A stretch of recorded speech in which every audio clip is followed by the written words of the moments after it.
Hi guys, me again. It's March 19th, which is the first day of spring. It's pouring out, although I guess pouring is better than snowing. It also happens to be St. Joseph's Day, which most of you guys aren't familiar with.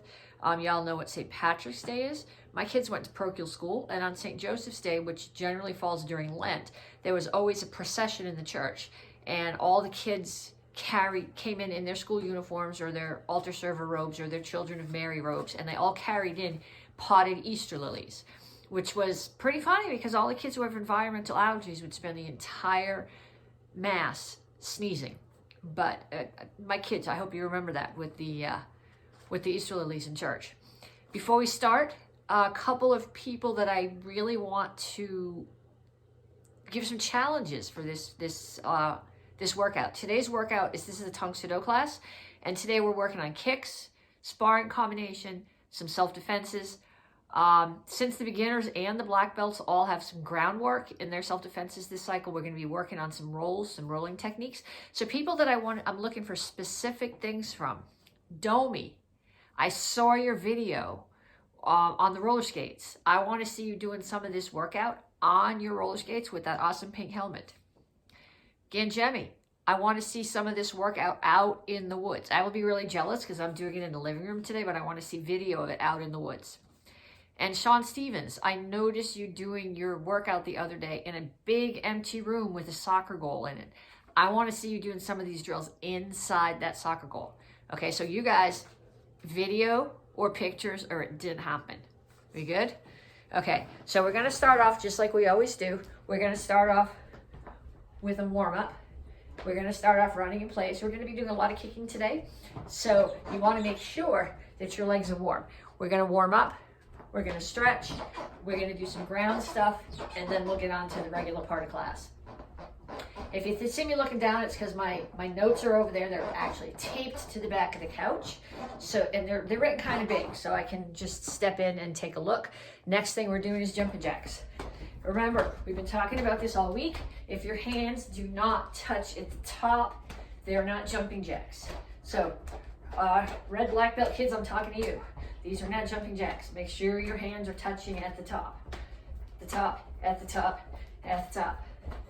Keep going. 18 more seconds, 17. I want you to be good and warm before we get started here. It would be really bad to pull your hamstring now, like 4 days into this home workout, and not be able to do all of the workouts through the entire corona apocalypse. Okay, next one. You're here, down, up. And then on the next one, lead with the other leg, so you're alternating. I'm working on my yoga mat. I have this giant 6 by 6 foot yoga mat. I ordered it from Amazon. It's really nice because normally yoga mat's 6 feet long, but it's only about this wide. So there's not much you can do on it. And I have wood floors in my house, and because of my allergies, I don't have cushy rugs on them. I just have thin mats. So this makes doing workouts like this, where I'm touching my knees, or where we're gonna be doing rolls and stuff later, makes it much more comfortable. If you're curious, let me know. I've had it for a few years. I might be able to find the link to send to you. Last one in this set, plyometrics. Always plyometrics. I have a line here where my mat's folded, so I'm gonna jump side to side. I know they tell you to roll up your yoga mat, but it's too big to roll. It comes unrolled while I'm rolling it up. So I just fold it and stuff it under that couch over there. Plyometrics is what gives you the pop, the spring. We're gonna be doing some jump kicks later, or as much jump kicks as I can do in the house. And I'm gonna have a challenge kick for the black belts.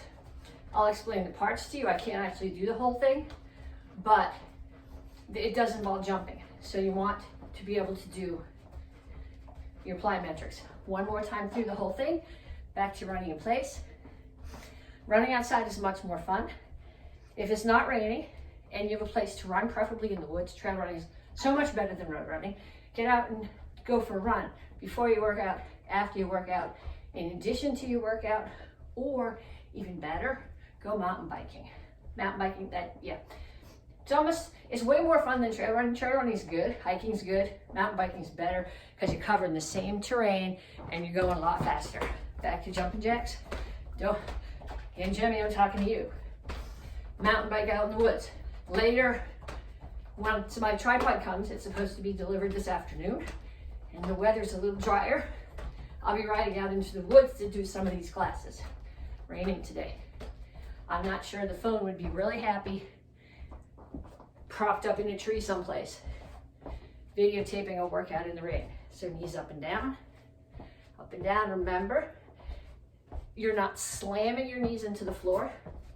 It's not momentum. You're using muscle, your leg muscles, your core muscles, so that you're setting yourself up and down, nice and slow, controlled, so you don't bang your knees on the floor.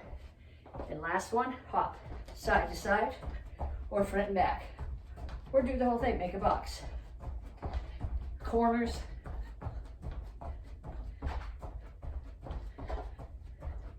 Okay, so stretch. We're just gonna take a minute. Remember the stretches that we've been doing. If I'm doing some stretching and you don't think this is enough, if you don't think your legs are warm enough yet to be doing some rolling, to be doing some kicking, pause the video, take a little bit of extra time, do some extra stretching. Over to one side, chest to your knee, and down in a side stretch.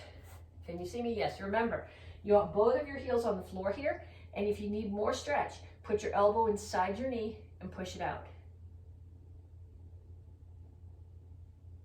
Come through the center, point your toes straight forward, push your knees out. Other side, grab your ankle.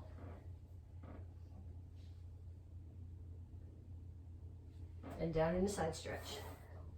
Heels on the floor, push your knee out. Okay, so I think you can see me.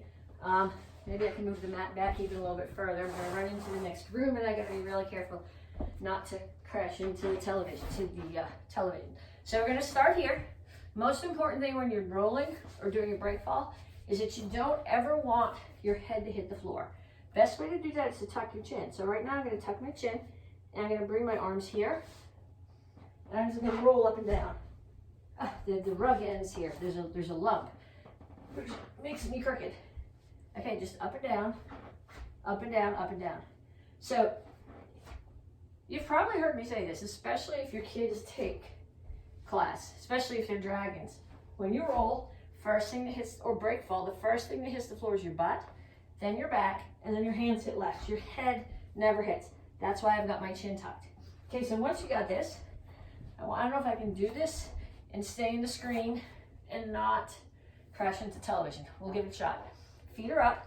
I'm gonna grab under my knees and I keep my chin tucked. And I'm just gonna drop onto one shoulder, across my upper back, and back up on the other shoulder. Again, some of you guys have done this with me in class. And if you have a kid who's a little dragon, I dragged you out on the floor and made you do this with us.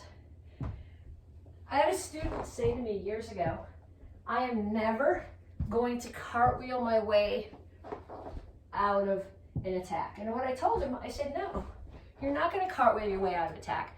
But if you spend an entire cycle throwing yourself at the floor and you get knocked down, if you do get attacked, you're not going to freak out when you hit the floor. You'll be able to deal with it.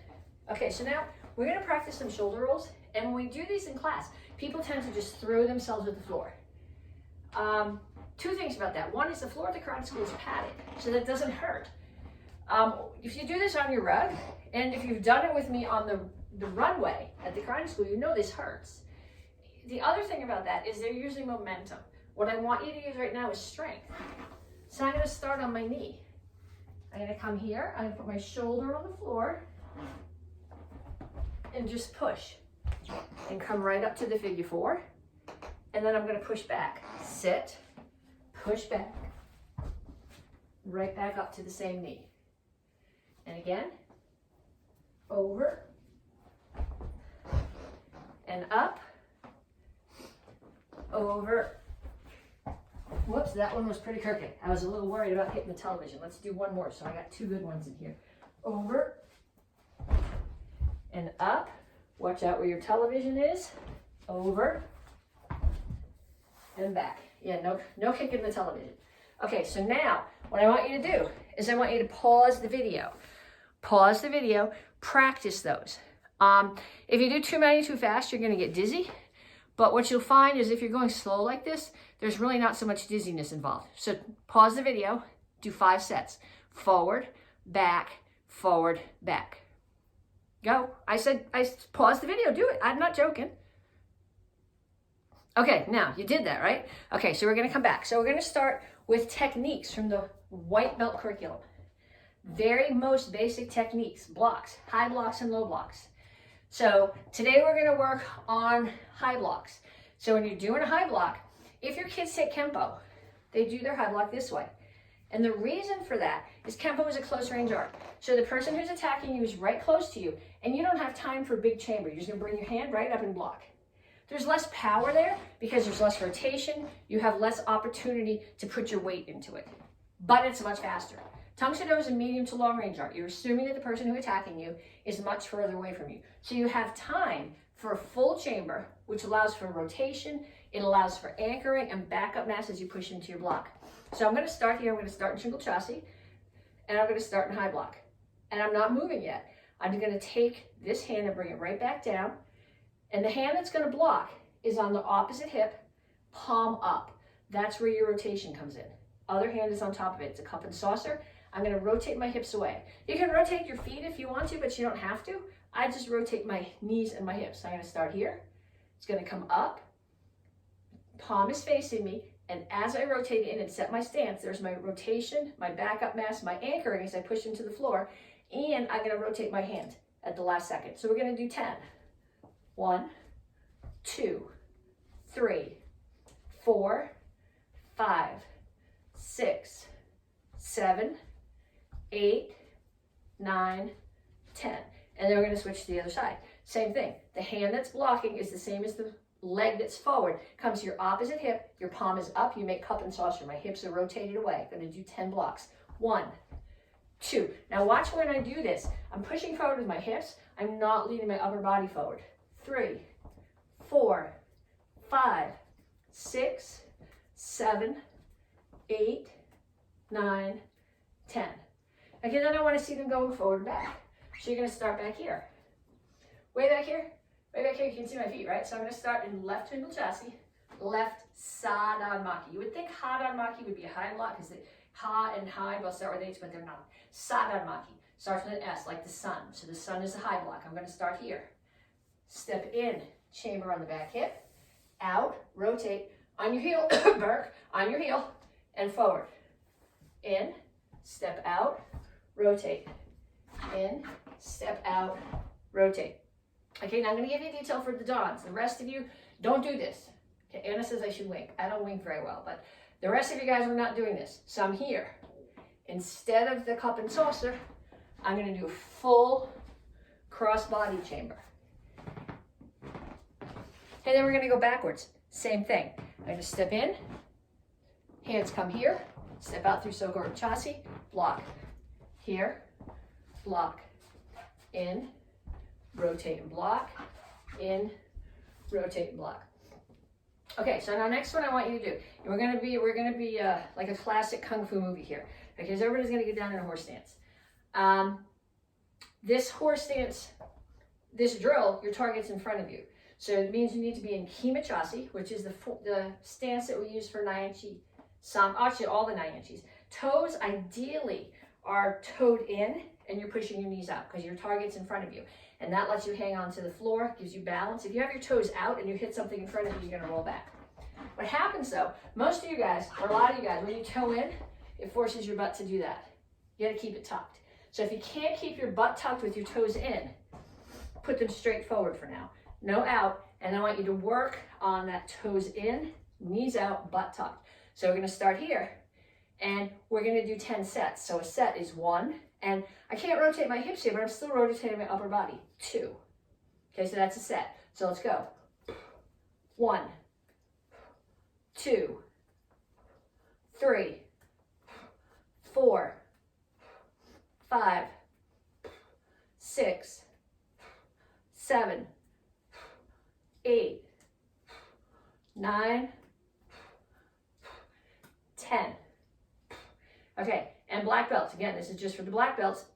Same thing, but I want you to do full body block. And instead of going click, click, I want you to think about making a complete circle. Okay, so if you want to do a few more of those, again, pause the video. This one, with the rolls, you better have paused the video. With this one, if you feel like you need more practice, you can. Otherwise, come back to it and you're ready. Okay, so that's from the beginner curriculum. From the white belt curriculum. From the beginner curriculum, we're going to work on 4-point side kicks. I'm organized. See, I got my chairs. There's one. Actually, I'll bring this one out here. I think it'll work better to do that one first. And here's the other one. And I'm going to have you use a chair right now, even if you have really good balance, because I want you to focus as we start. I really want you to be focused on the details. And it's easier to focus on the details and not kick in the back of this chair when you're not worrying about also balance. We call this a 4-point side kick, and we keep telling you that all kicks have 4 parts. Chamber, kick, re-chamber, set it down. But in actuality, a side kick has 5 parts. So when I do this, I want my toes, let's get this out of the way for a minute. The toes of the standing foot are pointing away from my target. So my target's going to be over there. Hand is up. Hand is always up. You want to get in that habit. So I'm going to bring this knee up. Look. So my knee's up. That's number 1. 2, which is the extra count in a side kick that you don't get in most of the other kicks, is I'm going to turn so that my butt and my heel are facing the target.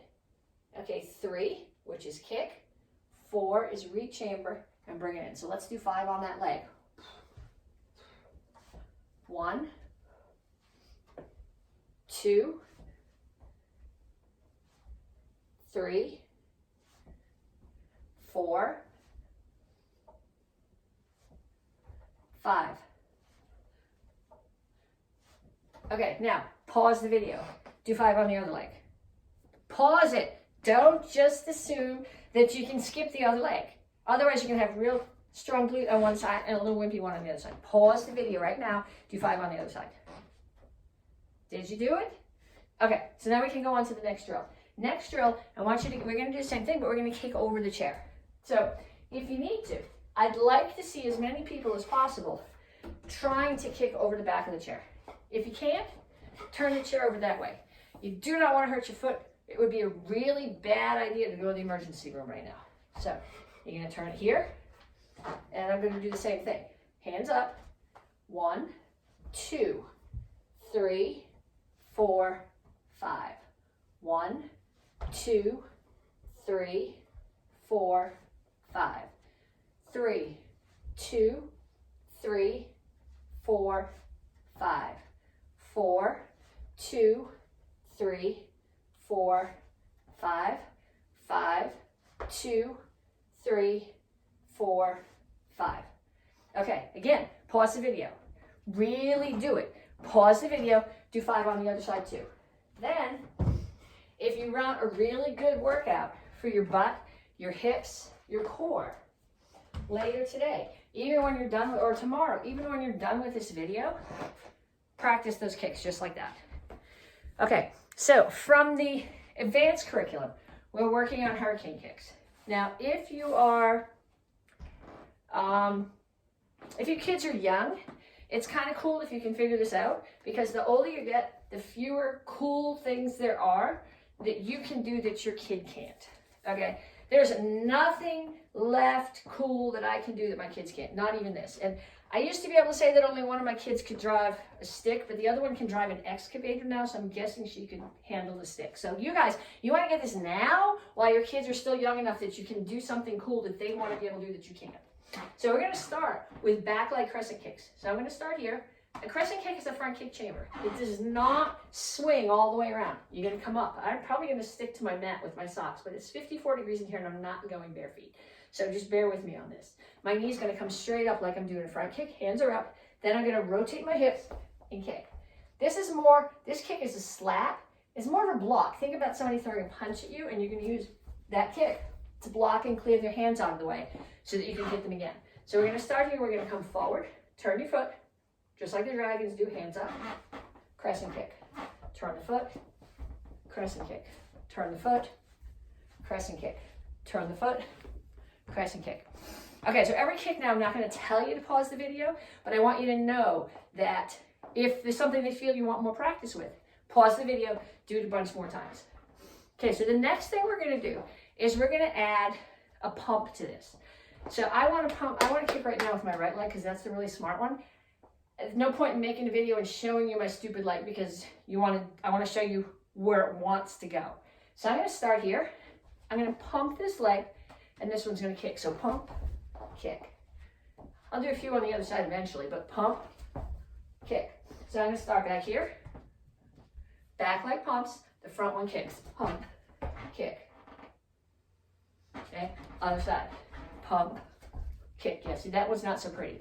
I'm not going to do that one to show you more than a couple more times. Okay, so now I want to add a spin pump to that. So I'm going to start here. I'm going to spin. I don't want to, I think I want to start, yeah, I'm going to start this way. I'm going to spin. I don't want to cross my feet up. Ballerina feet are great for ballerinas, but if your feet are twisted up like that, you're stuck and you can't move forward or back without tripping. So I'm going to start here. I'm going to turn my feet. I'm going to drag this one so that the pumping knee and the chambering knee are both facing the front of the room. So spin, drag, pump, kick. Spin, drag, pump, kick. Spin, drag, and always get your target in your eyes. Pump, kick. Spin, drag, pump, kick. Okay, so the first one that we did was called a crescent kick. Then we did a pump crescent kick. Then a spin pump crescent kick.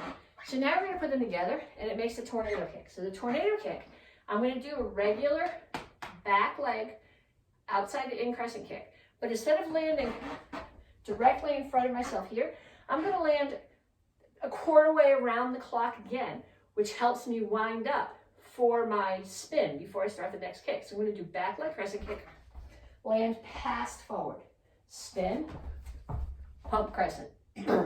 Okay, again, back leg crescent kick, I'm landing past, spin, pump crescent.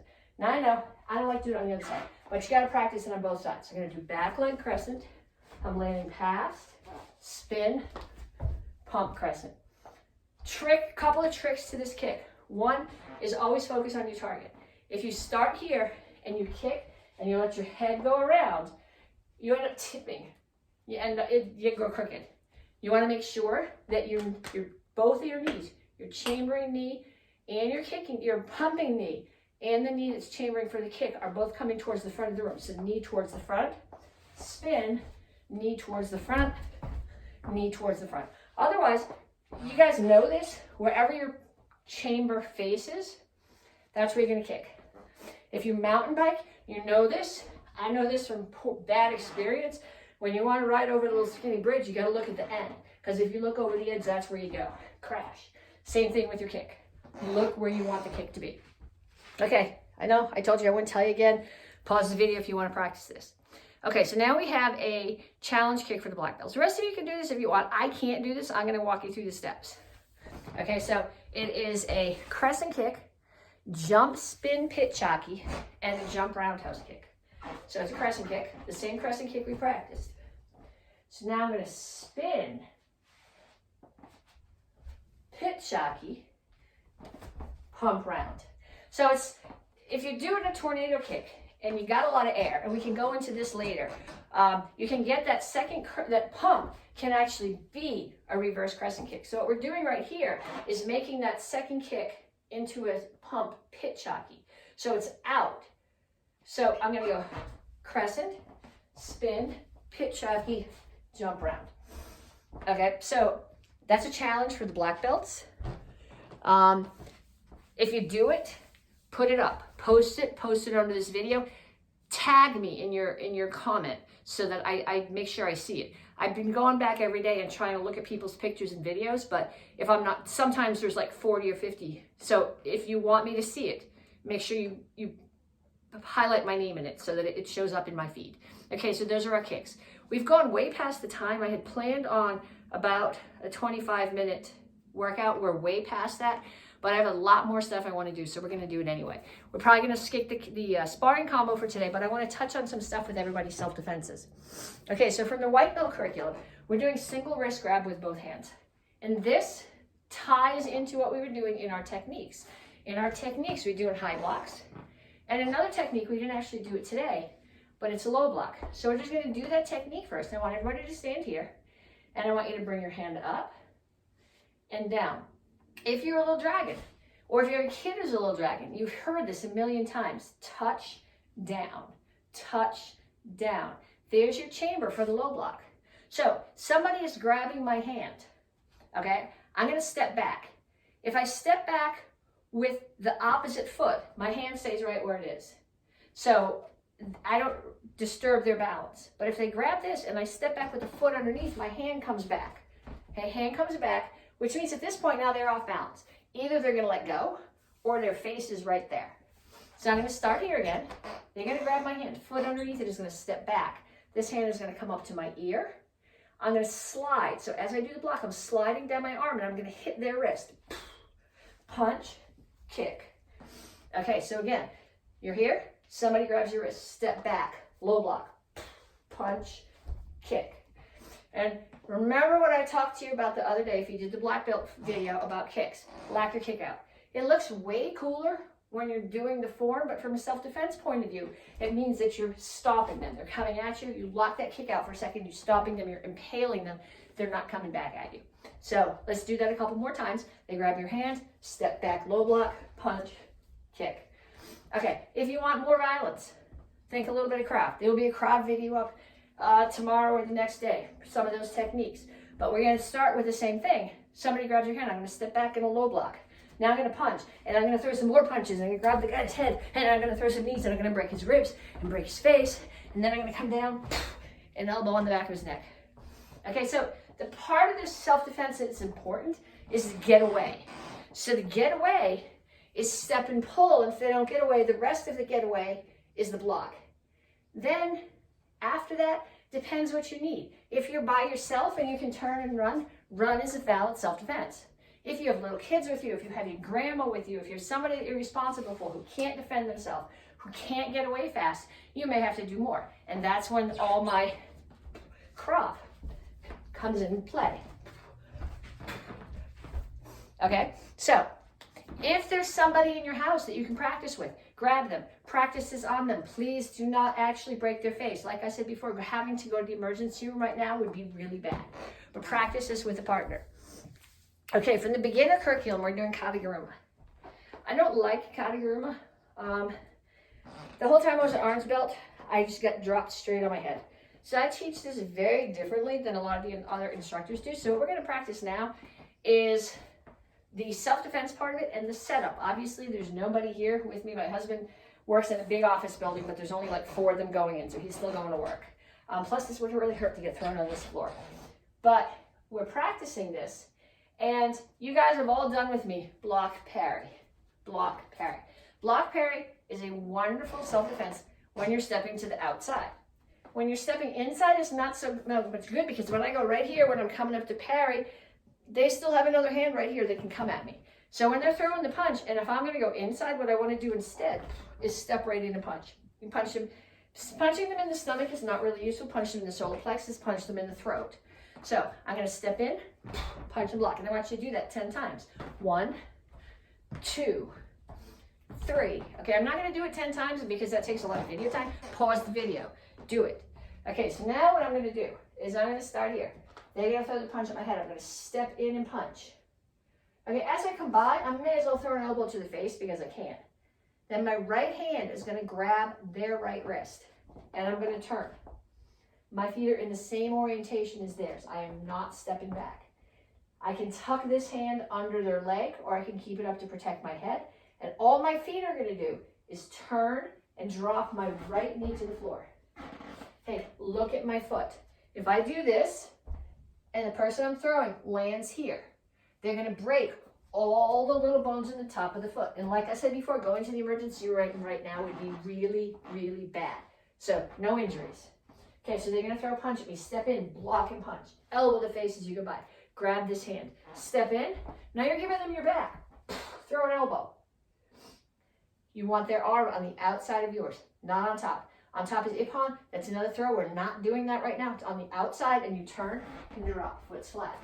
Let's do it a couple more times. They throw the punch at you. Step in and punch. Elbow, elbow. Grab their hand. Make sure their arm is on the outside of your shoulder. Turn and drop. One more time. They're throwing the punch at you. Step in, block, elbow. Grab their hand, elbow. Make sure your feet are in this orientation. Make sure your toes go flat and drop. Okay, that's from the beginner curriculum. From the advanced curriculum, we're doing a standing choke. The first part of the self-defense is straight out of Naichi Samdan, which we worked on earlier this week. It's also out of Pyongan Samdan. It's this block. Okay, so somebody's choking you. I'm going to bring my hands up and break the choke. So their arms are here.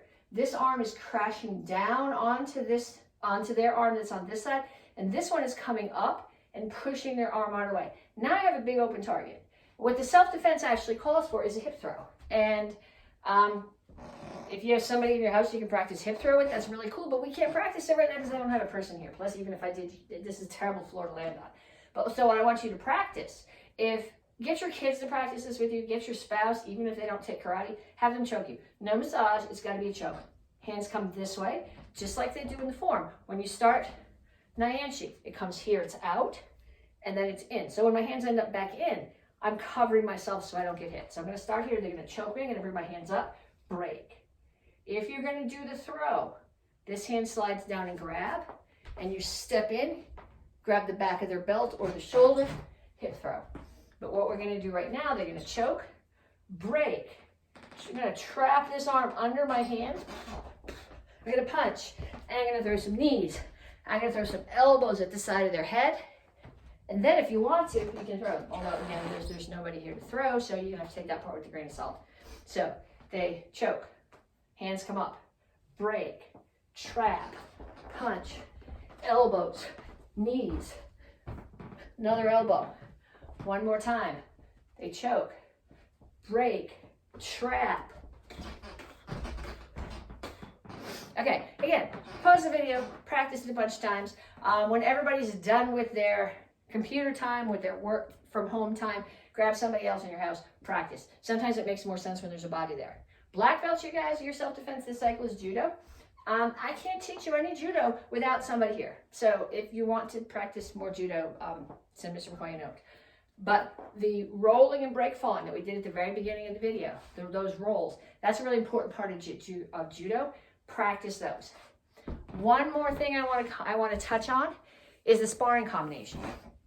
The sparring combination that we're going to work on right now is the guy who put it together calls it a switch roundhouse kick. I call it a pump roundhouse kick. When you're doing a traditional roundhouse kick, your toes are pointed away from the target. My target's there, and my hips are facing this way. Now, when you do a back leg roundhouse kick, you have to turn your foot and then come around. The problem with turning your foot like that when you're sparring is first, when you do this, they know you're gonna kick, and when you do this, you're going slower and you're gonna get hit. So from a sparring point of view, I want a pumping kick. Gets my foot and my hips around faster. But what also tends to happen when you do this is people do this. That's not a roundhouse kick because my hips are forward. When I throw a roundhouse kick, my hips have to be 90 degrees off the target. So when you throw your pump roundhouse kick, I'm going to start here. I'm going to pump, and when I do, I have to turn my hips away towards the side. So the side of my body is facing the target. So let's practice a bunch of these.